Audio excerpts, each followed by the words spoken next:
Assalamualaikum warahmatullahi wabarakatuh. Kembali lagi di Desa Channel Belajar Fisika. Asik, menarik, dan menyenangkan. Oke Ananda, kita kembali lagi pada pembahasan simulasi KSNK Fisika 2022 part yang ke-6. Bisa Ananda lihat di sini ya, soalnya sebuah silinder padat homogen berjari-jari R sama dengan 15 cm menggelinding di atas bidang datar dan terus melintasi bidang miring dengan kemiringan alfa sama dengan 30 derajat ya terhadap horizontal. Jadi Ananda bisa kita lihatkan gambarnya di sini ya. Seperti ini gambarnya ya. Jadi agar silinder dapat menuruni bidang miring dengan menggelinding dan tanpa melompat atau ini tanpa slip ya. Berapa kecepatan maksimum silinder, yaitu disebut dengan V0 di sini ya, adalah titik-titik meter per sekon. Jadi Ananda untuk menyelesaikan soal ini ya, ini materi dari usaha dan energi ya, hukum kekekalan energi mekanik. Jadi bisa kita lihat di sini Ananda gambarnya yang lebih jelas. Jadi saat silinder padat homogen ya yang berjari 15 cm itu menggelinding di atas bidang datar, kita misalkan ada dua keadaan ya, saat di titik A di sini di bidang datar dan saat di titik B ya, saat dia akan menuruni bidang miring ya. Jadi di sini Ananda kita misalkan VA itu sama dengan V ya. V dan juga nih kita gambarkan ada di sini juga VB yang akan menuruni bidang miring. Tentu di B ini juga ada gaya-gayanya yang bekerja ya, ada gaya berat. Kita uraikan kepada sumbu Y menjadi mg cos alpha. Dan di sini ada juga gaya N ya. Apa itu gaya N? Gaya N ini merupakan gaya normal oleh bidang miring. Nah, dan Ananda di situ bisa Ananda lihat juga ya, titik acuannya ketinggiannya melalui bidang datar kita misalkan yaitu HA-nya sama dengan R dan HB-nya di sini kita dapatkan R cos alpha. Jika sudah kita uraikan gaya-gayanya yang bekerja, bisa kita lihat di sini ya keterangannya. Untuk gerak menggelinding, Ananda berlaku hukum kekekalan energi mekanik. Dengan demikian, energi mekanik silinder padat homogen saat pada bidang datar, kita misalkan EMA itu, sama dengan energi mekanik saat mulai menyentuh bidang miring, yaitu kita misalkan EMB.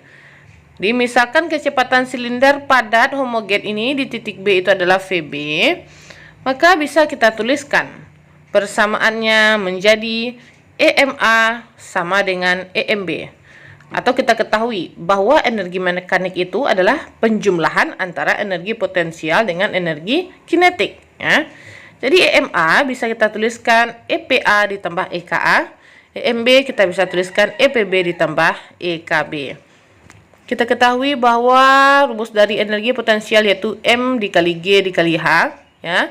Kita tuliskan di sini MGHA ditambah energi kinetik di titik A ini adalah energi total ya, energi rotasi ditambah energi translasi ya. Setengah I omega kuadrat ditambah setengah MVA kuadrat.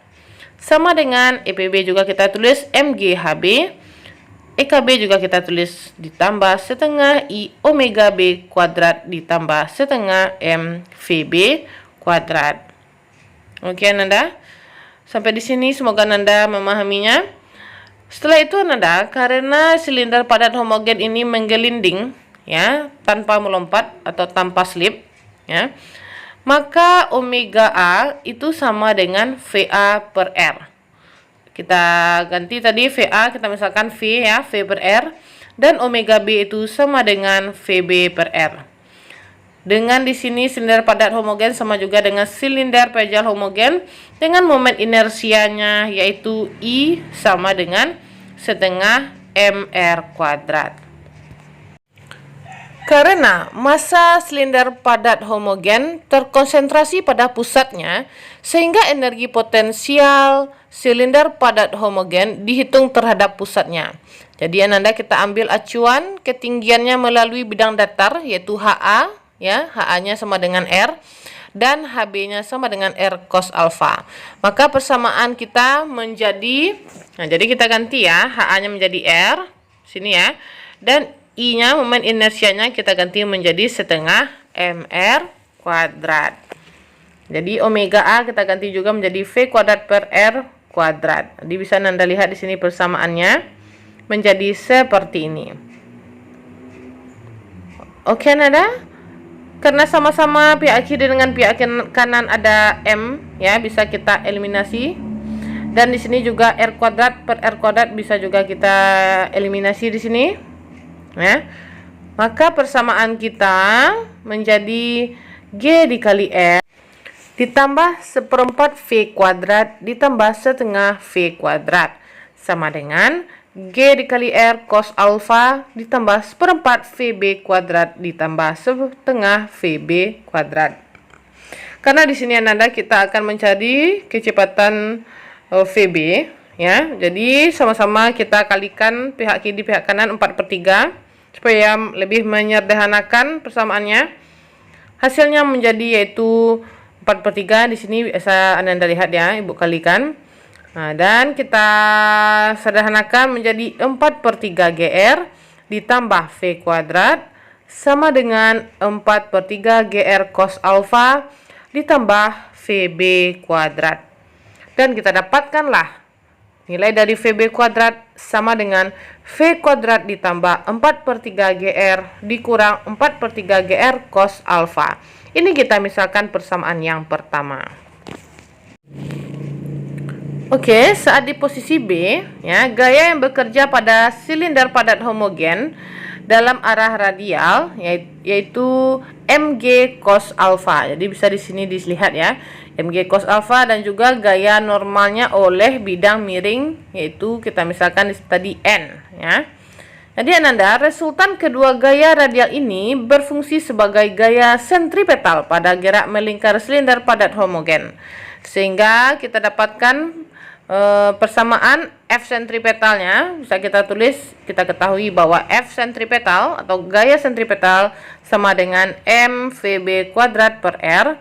Dengan kita tuliskan F sentripetal menjadi mg cos alfa dikurang n, ya, sama dengan mvb kuadrat dibagi R. Dan kita pindah ruaskan ya, mg cos alfa sama dengan mvb kuadrat per R ditambah N. Karena di sini silinder padat homogen saat dia miring itu tetap menyentuh bidang miring, saat menggelinding tetap menyentuh bidang miring ya. Jadi kita dapatkan gaya normal itu harus besar sama dengan 0. Ya. Dan bisa kita tulis supaya kecepatannya maksimal, maka mg cos alfa itu harus lebih besar dari mvb kuadrat per R. Kita eliminasi m sama m-nya, tinggal persamaannya yaitu gr cos alfa besar dari vb kuadrat. Jadi artinya di sini kecepatan saat di B yaitu vb kuadrat itu harus lebih kecil dari gr cos alfa. Di sini Ananda, kita misalkan ini adalah persamaan yang kedua. Oke, kita substitusikan ya VB kuadrat tadi dari persamaan satu ke persamaan yang kedua. Kita dapatkan tadi Ananda, persamaan yang keduanya kita dapatkan VB kuadrat kecil dari GR cos alfa. Kita gantilah VB kuadrat ini tadi ya, dapat persamaan satunya tadi ya, V kuadrat ditambah 4/3 GR dikurang 4/3 GR cos alfa ya, kecil dari GR cos alfa. Dan kita dapatkan di sini persamaan V kuadratnya pindah ruas ya, menjadi V kuadrat kecil dari 4/3 GR cos alfa ditambah GR cos alfa dikurang 4/3 GR. Karena di sini GR cos alfanya sama-sama bisa kita jumlahkan ya. Jadi artinya di sini 4/3 ditambah 1 atau 4/3 ditambah 3/3 ya, menjadi 7/3 GR cos alfa dikurang 4/3 GR. Dan untuk mencari kecepatan maksimum silindernya, yaitu V, kita akarkan ya, 1/3 GR. Jadi kita keluarkan ya, 1/3 GR. Jadi yang tinggal dalam kurung yaitu 7 cos alfa dikurang 4. Ya. Jadi Ananda, jika kecepatan maksimum itu agar tercapai nilai V maksimum, maka 7 cos alfa dikurang 4 itu nanti harus besar sama dengan 0 nilainya. Atau cos alfa itu harus besar dari 4/7. Setelah Ibu buktikan itu benar, ya, maka bisa kita tinggal masukkan nilai-nilainya, angka-angkanya ya. Di sini ada R-nya 15 cm. Jadi kita tulis di sini ya. Akar dari 1/3, G-nya kita ganti menjadi 9,8, R-nya kita ganti menjadi 0,15 meter, 7 cos-nya 30 derajat ya, dikurang 4. Oke, jadi perkaliannya seperti ini, 0,49. Jadi cos 30 derajat kan setengah akar 3 ya. Jadi kita ganti menjadi 0,86. Bisa Anda lihat. Dan kita dapatkan di sini nilainya akar dari 0,9898 atau 0,99. Dia harus 1 di belakang koma dan kita bulatkan menjadi kecepatan maksimumnya 1,0 meter per sekon. Tetap semangat Ananda, semoga Ananda memperoleh hasil yang sesuai dengan usaha Ananda. Kita insya Allah kembali lagi ke video selanjutnya. Wassalamualaikum warahmatullahi wabarakatuh.